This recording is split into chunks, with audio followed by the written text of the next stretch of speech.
1. Approval of Situation A recognized, commencing the Cromwell invocation. Ability restrictions lifted for limited use until the enemy has been rendered silent.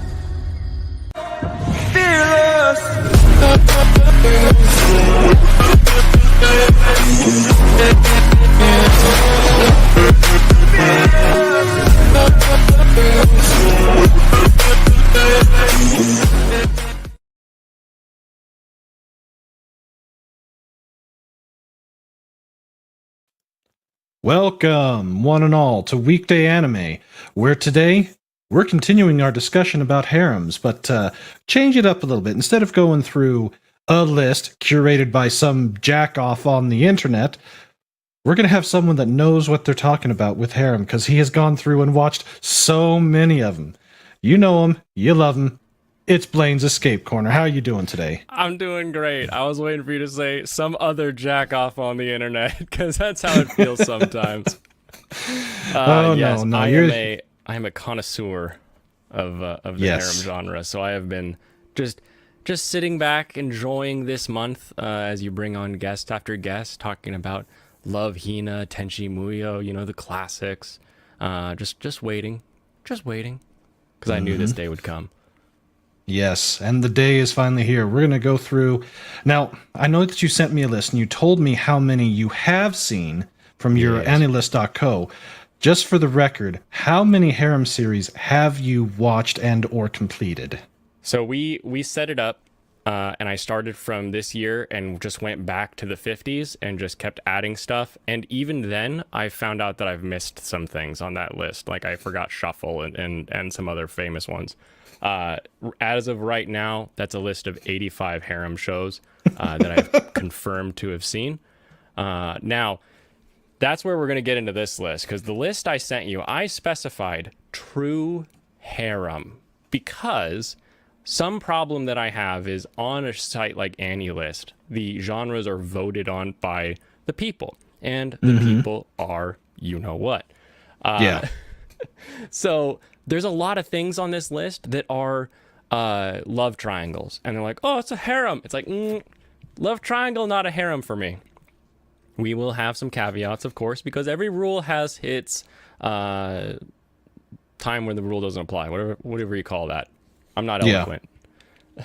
So this entire list, we're going to go through 10 different harem shows. We're going to do it pretty quickly here. So get ready to keep up. It's going to be a bouncy ride. More ways than one, but every single one of these shows will have an actual harem of girls. There's a chance for any of the girls in the show to actually become the winner. There's a real problem with harem shows where it's like, oh, these two are a couple, and there happen to be some other girls around. And to me, I think you need more diverse options, and for the options to exist or to be pursued in order to be a real harem show. Okay. Well, I appreciate you laying down the ground rules here, and yeah, these 10, I've heard of a few of them. I haven't seen any of them, so this will definitely be an educational experience for me. So the first one that you brought up was Monster Musume. Monster Musume. So Musume, Monster literally Musume. meaning girl in Japanese, girl/daughter, is about a guy who is tapped on by the government as a volunteer in the cultural exchange program for monsters.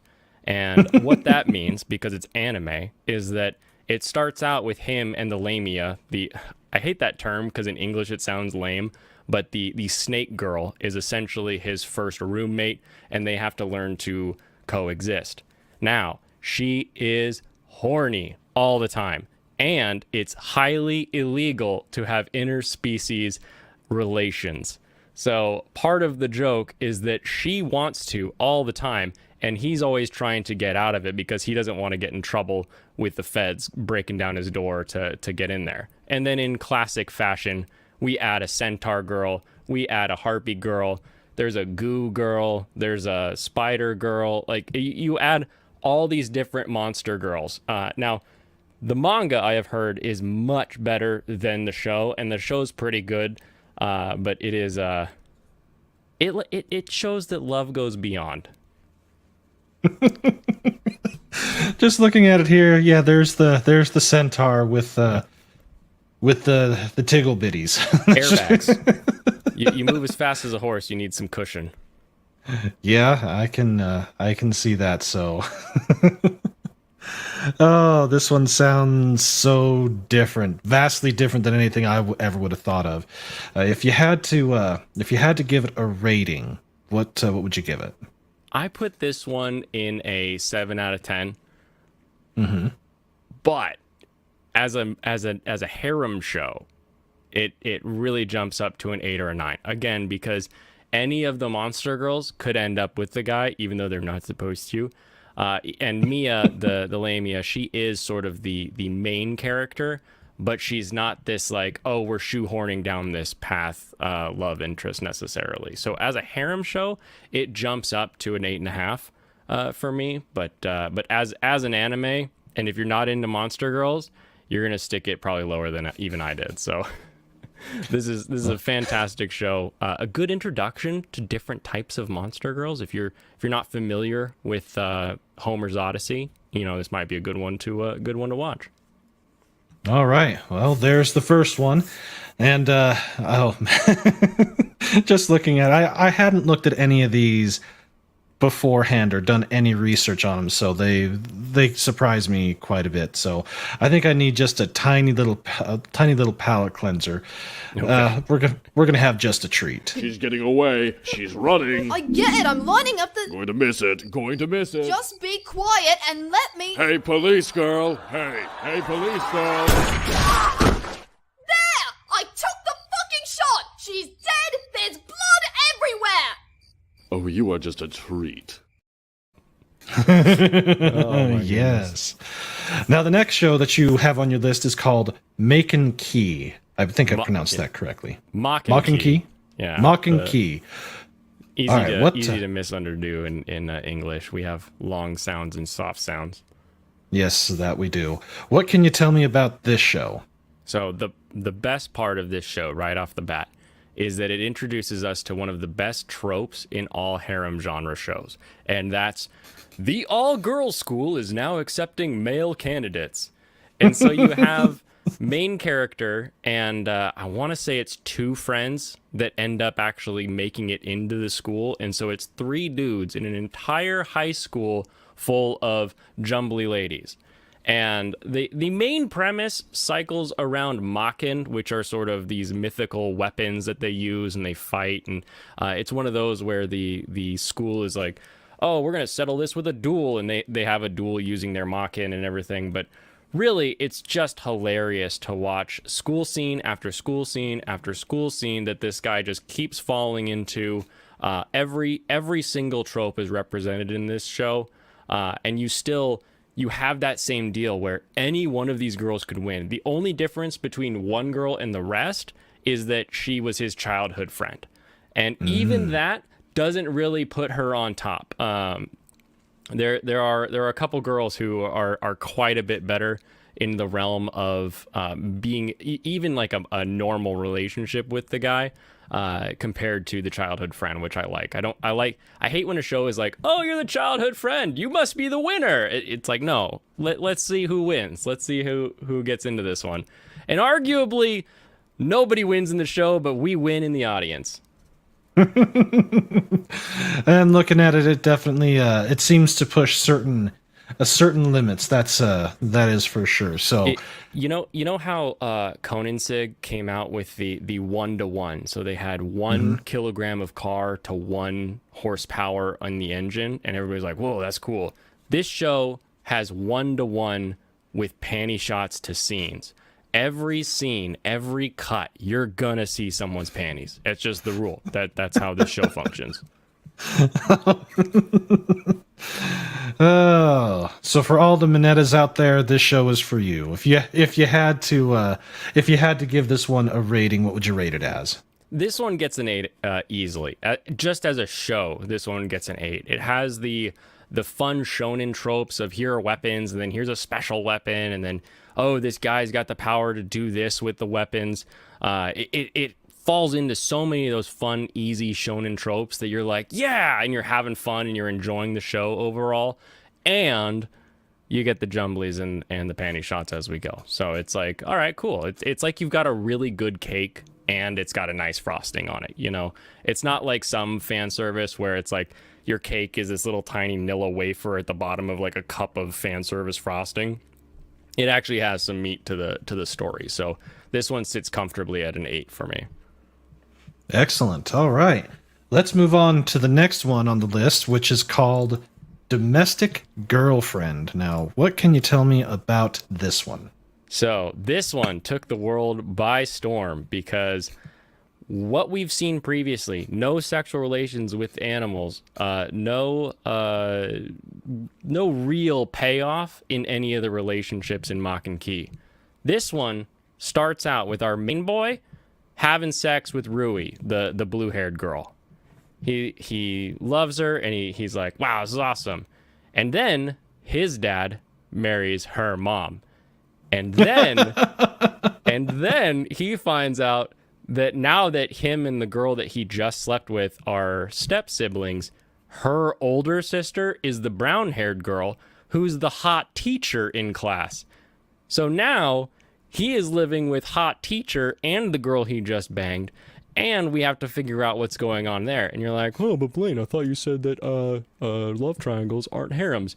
Well, guess what? We got pigtail girl here, and then other girl who I always forget because nobody really remembers her. So we end up with 4 total suitors in this one, and the whole house living situation really puts a strain on the relationship. So it's not just an immediate automatic, like Rui's going to win. It definitely, they have their tension moments, but they move back and forth so cleanly that you're allowed to put green hair and pigtails into the equation. So we get the options of all that. It's the first like major spice where, we have harem show. Oh, but now their parents got married and they're kind of related. So it's okay, not okay. It puts everything into a weird place. Even I would imagine, even by certain Japanese standards, it's probably like the bridge too far, but kinda sorta. It's just weird. It means yes, not like married by blood romance. Inseki. That's what this show is. Well, it also has the greatest opening theme song of the past decade, easily. Just really beautiful driving piano melody. The singer has that, like when a female voice can push a little bit and it gets that little bit of a female voice growl behind it. Mm-hmm. She has that in the song. It's so good, so well done. Well, there you go, Domestic Girlfriend. Mm-hmm. So if you had to give it a rating, what would it be? Oh man, it gets whatever the non-blood relation to an 8 is. The non 8.2. I don't know. It's up there. It's actually a really good show. We need more seasons. That's its only downfall right now. I have not read the manga, but if I was, there's people on Twitter that are like, yeah, this is just getting better and better and better and better. So I've got hopes for it. Well, hopefully they don't get bludgeoned to death.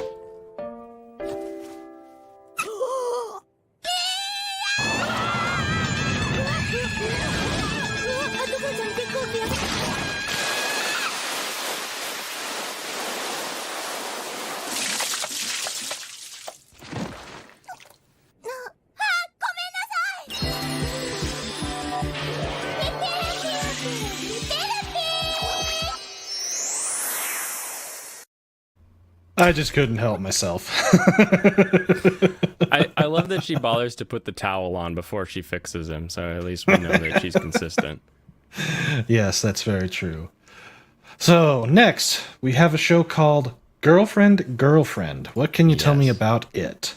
Girlfriend. So where a lot of these other shows, stuff just kind of falls into the MC's lap, and it's like, oh, well, this is working out now. This show has an MC, the main character, who's like, oh, I want this. Let me go get this. So he is dating pink-haired girl at the beginning of the show. And he's dating her because he is such an honest and truthful person that he's been asking her out for the past year.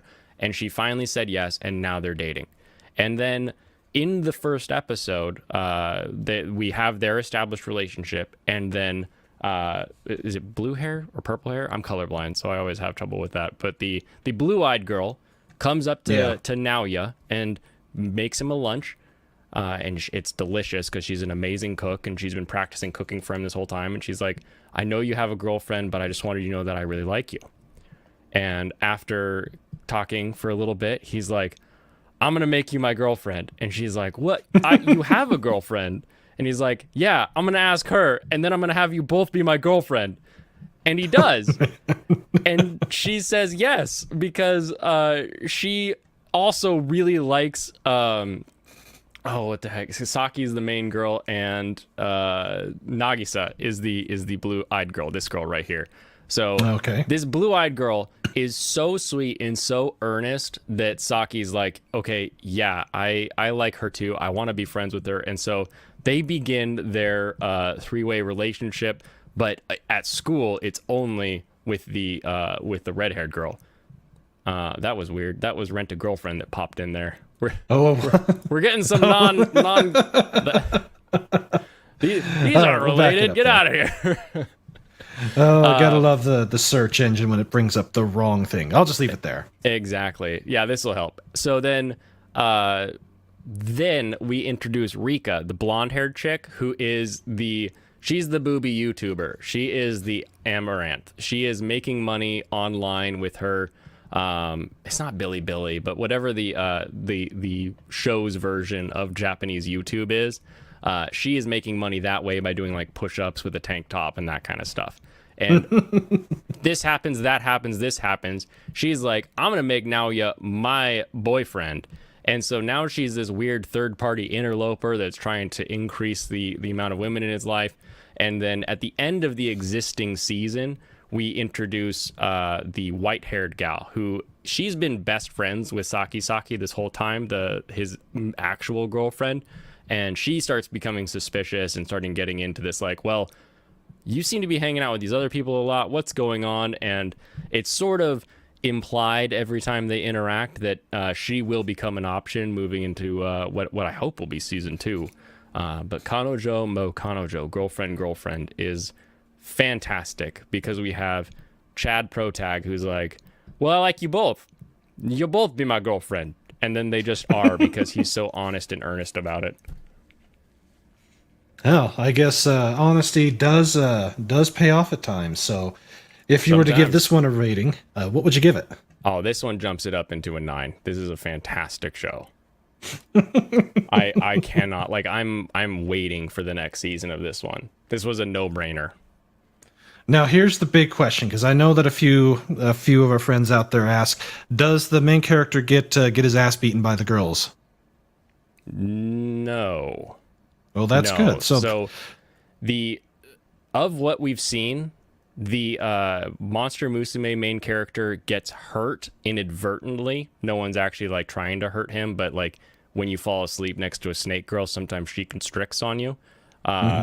With Makin Ki, he gets hit inadvertently because he always throws himself between two people fighting, so it's a little less like they're beating him up and more that. Now he does chivalrous action. He does fall into the women's changing room from time to time and get his ass kicked out of there, but I think that one makes sense. That one is a little okay. Domestic girlfriend, I don't think there's any none of that. And then girlfriend,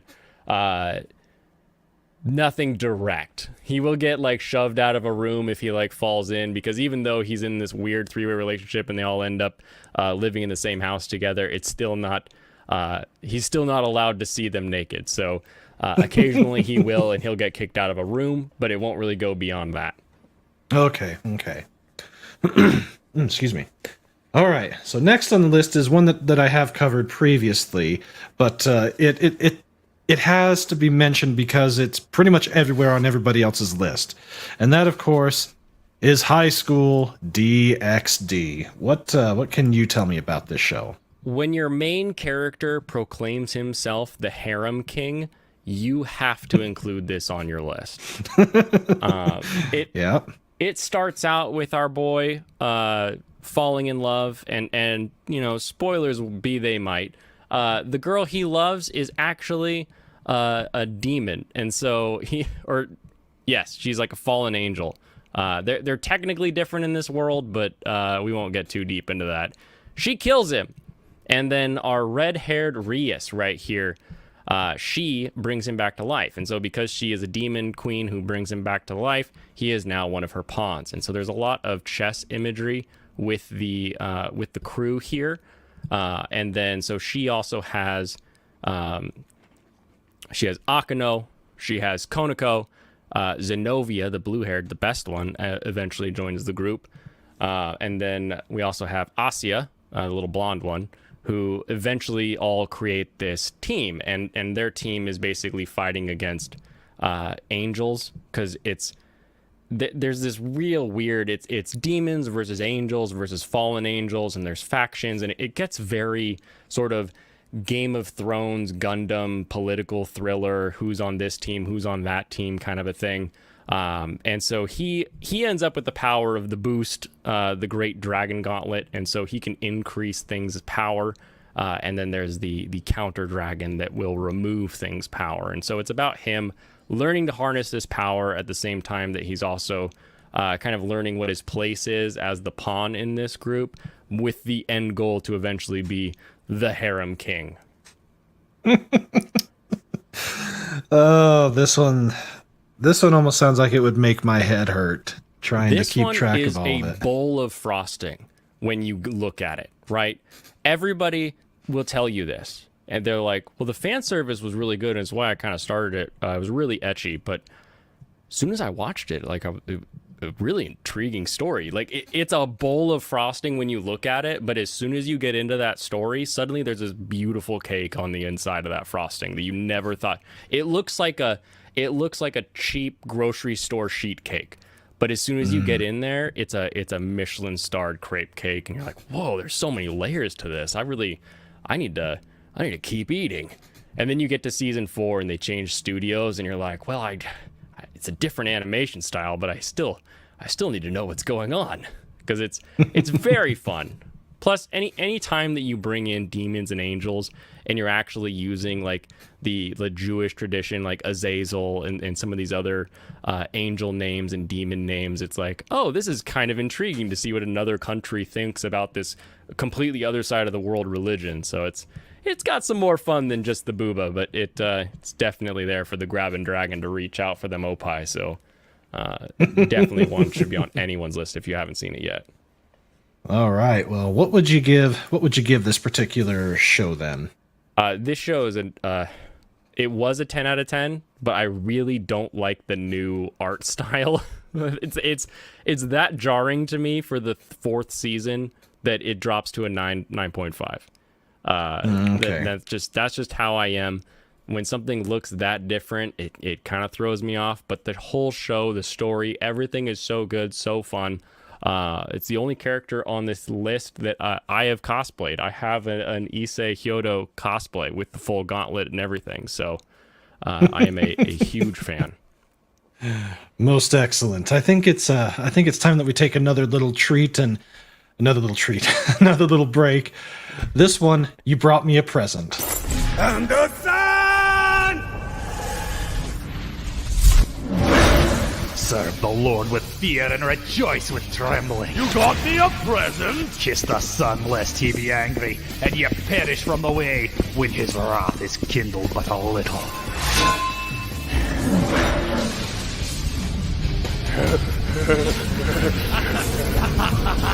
Right this way, Gridby.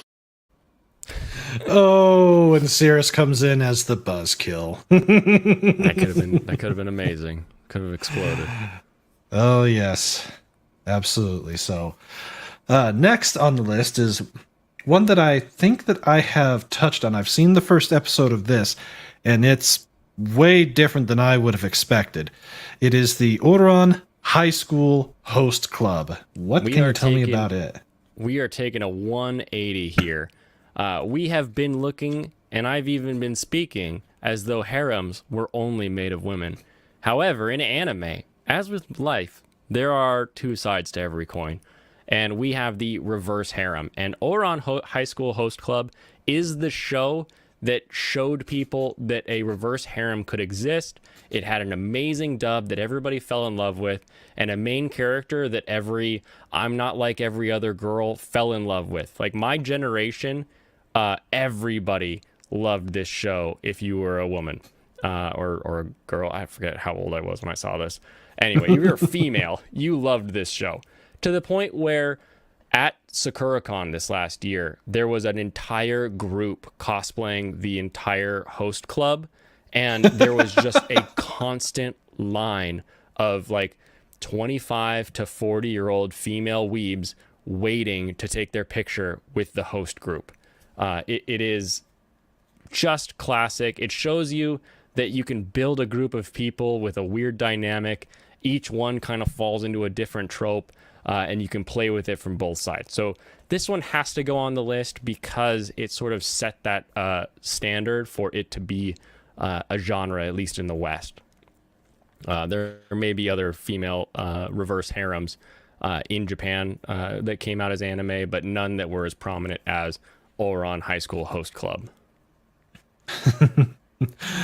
Oh, so as I said, I've seen the first episode of it, and the base premise is this person, the main character, Yep.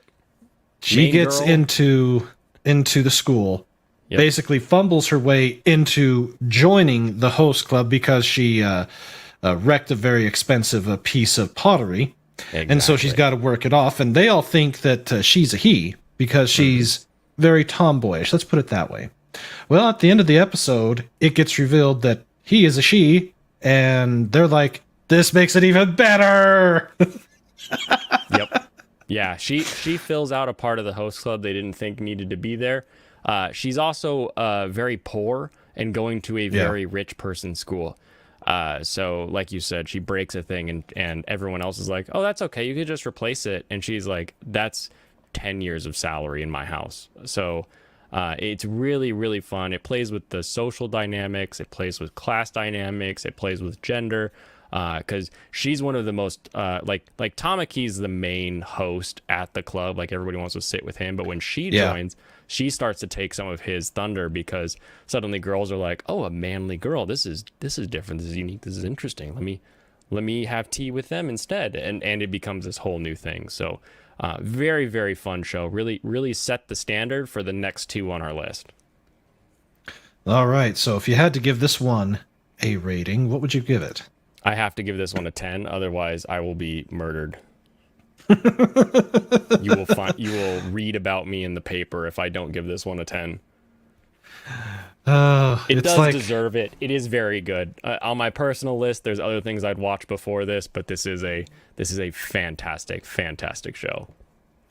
it's like the World of Warcraft episode of South Park. Butters, go purchase the worldwide sensation before we all murder you. Exactly. There was a time that if you like, this was one of the ones growing up where it was like, "Oh, you watch anime?" And you would just assume that they had seen Ouran Host Club. Like that was just a thing that everybody knew.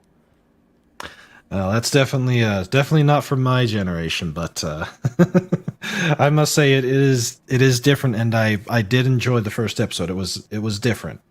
So it's only just the one season from what I saw, so I'll have to check it out entirely. So the next one that you wanted to talk about is a show called Kiss Me, Not Him. Or Kiss Him, Not Me. Kiss Him, Not Me. Yes. So the last show created a group of fujoshis, which a fujoshi is someone who's into BL. BL is boy love. So people who are into reading about gay boys who are female are fujoshis.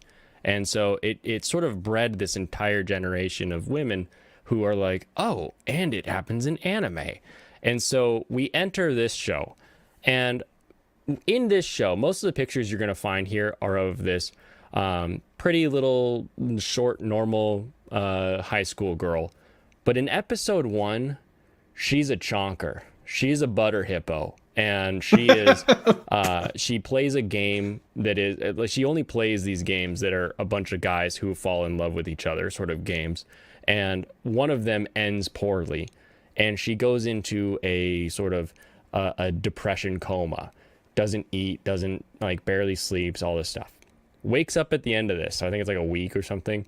And suddenly she's skinny and hot. And so when she goes to class the next day, all of the hot guys in class suddenly notice her. But she has, for as long as she's been in class with them, been thinking about them getting with each other. So she doesn't quite understand the idea of them liking her because she has the mentality of a fat chick. And so she's like, they can't be, in love with me or anything like that. They have to be like wanting to be with each other. And so that's what kind of where that premise comes from. Kiss him, not me.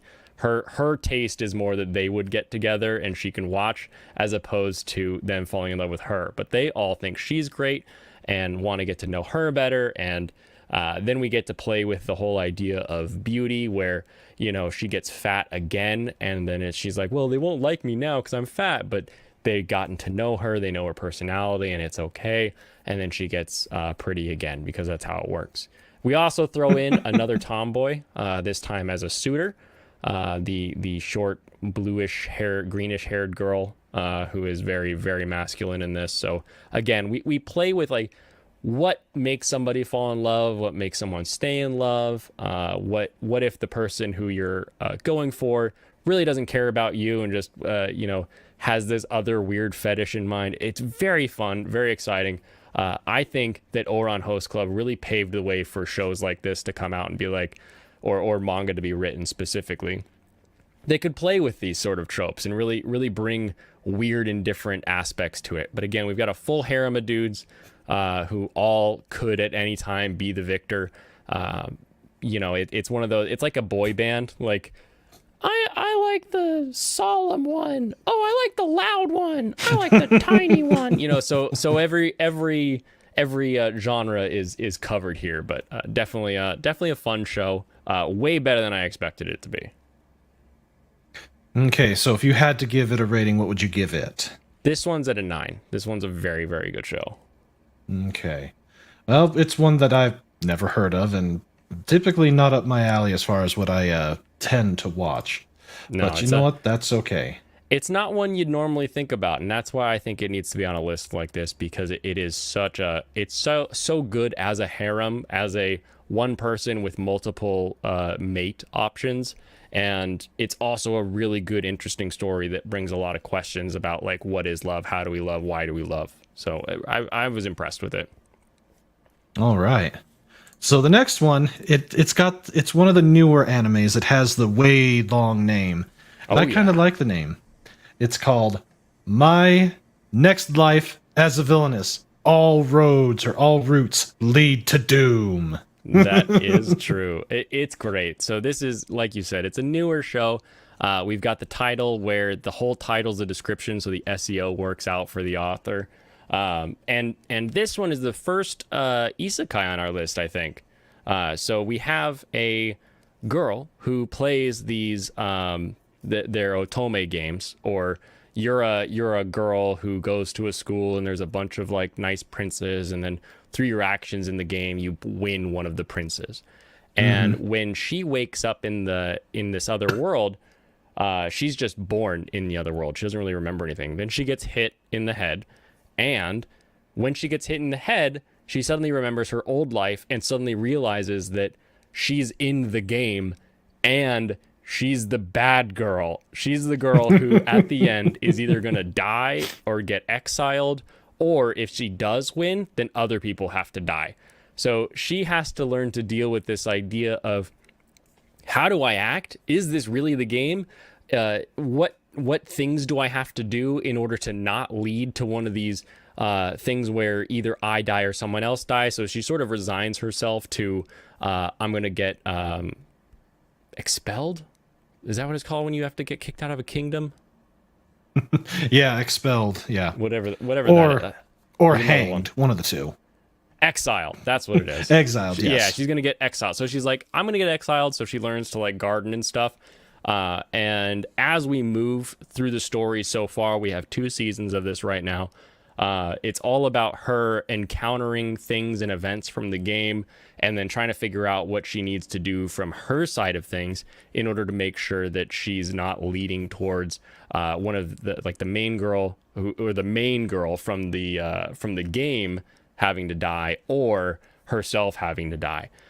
Now, the fun part, as we move through as the audience, we see that everybody loves her. She is the main girl for all of the other princes.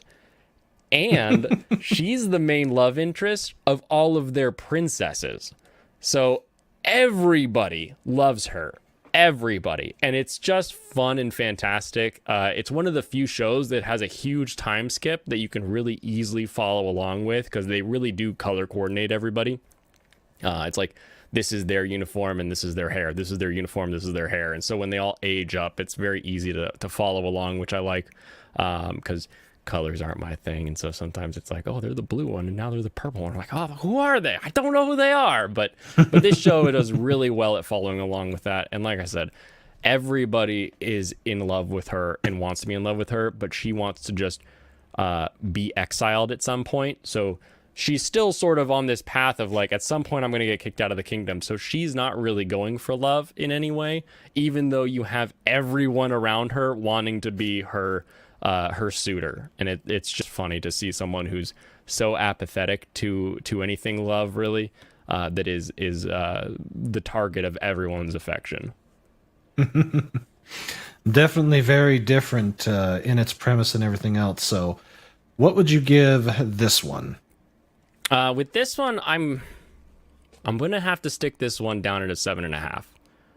I'm not a huge fan of all the animation, and I need more story. So the need more story part stops me from putting it any higher. Like some of the rest of them, we've kind of had some sort of consolation, some sort of finish, some sort of like, okay, it's okay. I don't need more. I need more of this one. So until I get more, I can't really put it any higher than that.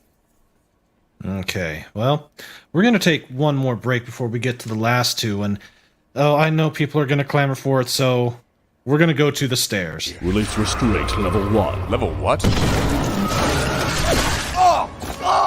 Fuck! You know, they say that TV makes you violent.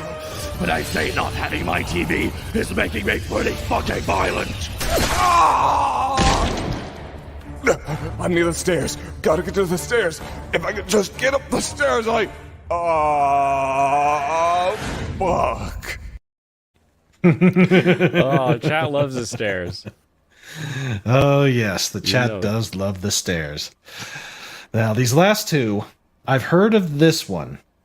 And this first one is Rosario Vampire. What can you tell me about it?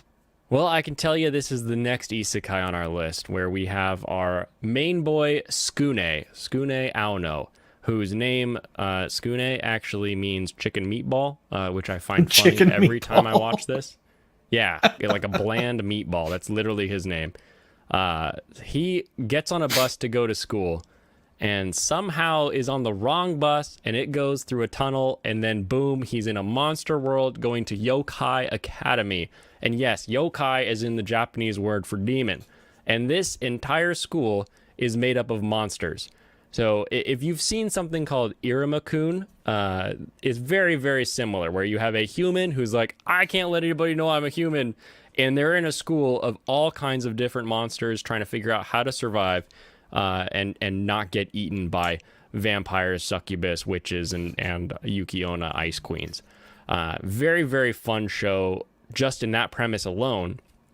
And then you add in the fact that our pink hair Mocha, because everybody has to be named after food in this show, she is a vampire who has her powers sealed away, and our good boy Skune here, as he trips one day, grabs her cross off her neck, breaks it, and releases her true vampire form. And so she has an entirely new personality, as well as more power and there's monsters that attack the school, and so it's about them fighting back, defending the school, as well as just protecting everybody from her dad. Like it's a very good shonen show, and all of the girls are just a ton of fun. Oh, but Blaine, I thought you said that having one love interest and then a bunch of girls that are just hanging out doesn't really work. It's like, that would be true if the other girls were just hanging out. But the other girls, the blue-haired succubus and then the purple-haired Misery, she's the Yukiona, as well as the witch, but I'm not really a lolly guy. They are actively pursuing, trying to be the girlfriend of our main boy. So they're not just there as like eye candy for someone who's not into mocha. They're actively trying to seduce and win over our chicken meatball friend. And that white-haired one we just saw is the super-powered version of mocha. I see. It's a fun show. One of the first shows that I remember watching where you had a succubus doing succubus things to the main boy, like, oh, now you're falling under my spell, and then her getting beat up by the vampire, and just a ton of fun. Plus the Ice Queen, the Yukiona here, just love her fit. You give me those purple striped socks, a little bit of that garter belt made of leather, and then the over the shoulder sleeves. That's a fit. That's a fit that more people need to wear. Plus, she's got Shimapan that are purple, and the succubus has Shimapan that are blue. So everybody color coordinates their underwear with their hair, which is fantastic in this show. Yes, we are getting back into a more male-dominated harem full of females, and it's just a ton of fun. Just a ton of fun show. I need more. But at the same time, I can need more and still give this one a 9.5. All right. So, last it also on the has list, one of the best intros. Chudu Oh, that's good. Payapa. I would, in a competition where I had to vote, if you put Chudu Payapa on one side and Chika Chika Bong Bong on the other side, I would have trouble picking one. That's how good this intro is. I can understand that because I actually know what Chicky Chicky Bon Bon is. It's from Ya Boy Kong Ming. Oh yeah. That show is so damn good. It really is. Oh, so last on this list. I know you pronounced it and I'm not even going to try. So what is this show? The Great Pokemon Opie, Sekirei. Sekirei. Okay. Sekirei. This show is fantastic. This show is another one of those where it's like, main boy's not that impressive. His power is the fact that he can like gather women around him, but that's also the premise of the show. So this guy stumbles upon Musubi, who's our kind of main girl here with the punchy gloves, who looks a little like Sakura from Street Fighter. And so she is fighting someone else, and then they find out that he's in an, what is it called? Ayakoshi? Hold on. I need to actually know this one. An Ashikabi. So an Ashikabi has a special power to make one of these 108 fighting girls to be their master and allow them to fight harder and stronger. And he does that by kissing them, because then it seals them as the master and allows them to unlock more power. So using the Pokeball of Kiss, he goes around collecting more girls in his fight for the city, which is sort of a mystery organization is pulling strings to see if they can make the ultimate fighter bring back. It honestly is kind of Akira with the way that like the evil organization is functioning in the background. It has a lot of that sort of vibe to it while having a bunch of jubblies punching each other. I always call this one Pokemon with Opie. Pokemon with Opie. Wow. Some of these shows never cease to amaze me in what what they come up with or how they choose to go about their business in the storytelling department. And looking at it, yeah, it's a little different. That is so very true. So with this one, what would you give it? That's a 10. It's a love 10? this show. I love this show so much. Nobody else loves this show, but I love this show. I love Seki Ray. It's so much fun. It's such a blast. And for me, I can go back and watch it. That's really something that like makes something a 10 for me. Is it's such a fun story on top of being well animated. It looks good. It has a fun premise. It's sort of exciting. It has big action. We're punching through buildings, and then soft, gentle, we're making dinner. It does everything so well. I love this show. Oh, I can I can definitely appreciate all that. And just from looking at it, this is not a cheap one to try and collect for. Brand new from Amazon. It's like $210 for the Blu-ray collection set. So yeah, now it is 10 hours, so it's really only $20 an hour if you think about it. So you're just paying someone a average wage in my state. So yeah, that's true. But that's still a lot of money to drop on. Just to drop on one show with two 12, 13 episode seasons and then maybe an OVA. That's just it's a lot of money. Yep. But most excellent. Those Try are to 10 make of sure the you get the bouncy edition if you do end up actually buying it. Wait a minute. So there's a jiggly physics and a non-jiggly physics version of the show? No, it's just the special edition says like extra bouncy or something like that on the box. I think it's just a marketing tactic, but it works. Extra bouncy. You were like, wait a minute, I gotta pay more for my bouncing DLC. Yep, that you do. Well, that's been 10 very interesting harems. Some of them that I've never heard of, would never think of, and others that I have heard of. So definitely have to go out and try to find some of these and check them out. And say some of these are, from what it sounds like, are not easily available either for purchase or for streaming. Most of these I found during my torrent days, when you would just go on a certain forum and find links to. Hey, I finished this harem and this harem, what's next? And someone will just send you another one.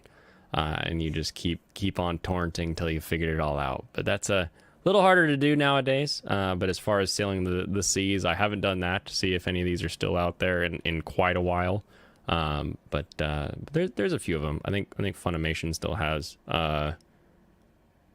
Rosarian Vampire on their service, and I think they've got it. I know that I think they also have the Uran Host Club, if I remember correctly. But definitely check out all the usual places, and then check if any of these definitely tickle your fancy. Try to get the physical media, because as I like to stress, physical media is the only way that you can guarantee that it won't get screwed up or shelved or canceled. None of that.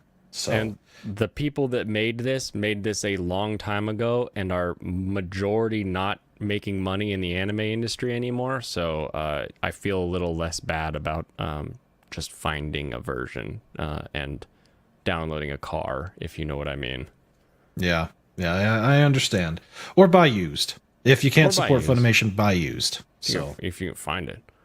Yeah, if you can find it, it's right. Some of them are not cheap. If I had that, I wouldn't be selling it. This is going to put my grandchild through college. Yeah, some of them do get up there. Some of them do get up there in the price range for sure. So, Blaine, it has been excellent speaking with you today. What have you got coming up? Oh, so I have got Monday through Friday, 7:00 p.m. Pacific time. So every weekday, I will be talking about whatever escapism news comes across my desk. I love just hanging out with the chat and kind of going over whatever we're interested in. The other day we were talking about, because we found that new word, isekai, where it's about relations with people that aren't in, and we started talking about how big everybody's family was. So it's a fun time. It's a good community. We're a nice little small group that can all chat and have fun about what we enjoy for escapism. So come join Healthy Escapism Monday through Friday at 7 p.m. I have now started a Twitch channel as well, so twitch.tv/Blaine's Escape Corner.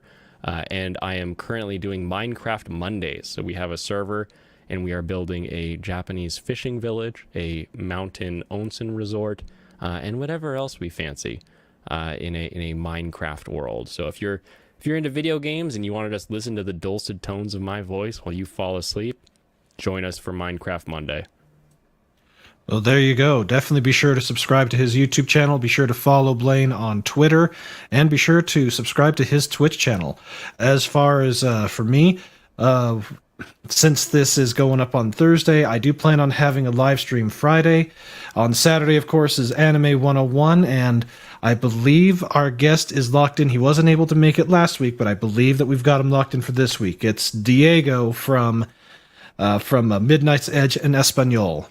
So Very it should fun. be a lot of fun. He's very knowledgeable, and of course has been inundated with all this since he was a wee lad. So The only market outside Japan that's bigger than America would be that Latin America audience. Yep. They go hard on anime. that they do, and from what I understand, they have some of the largest or the largest Japanese or concentration of Japanese people outside of Japan. So they definitely both him and Pablo were basically born and raised with it, so to speak. So yeah, that should be a lot of fun. Hopefully we'll be able to get all that to work out. And yeah, definitely be here on Saturday at 12 p.m. Eastern time, 9 a.m. for you West Coasters. And with that, we're just going to leave you with the outro. Take care, everybody. Great to see you, Have a Blaine. good Thank one. you. I'ma go eat that health thing, bitch! I got your arm. Don't shove it up your ass!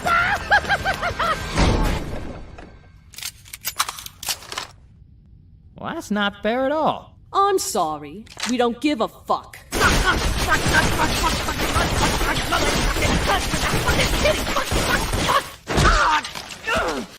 Thank you for tuning in to today's episode of Weekday Anime. Be sure to catch Weekday Anime Tuesdays and Thursdays at 12 p.m. Eastern, 9 a.m. Pacific.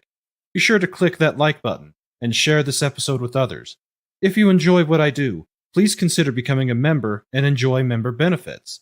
All tips are greatly appreciated and will go to help me bring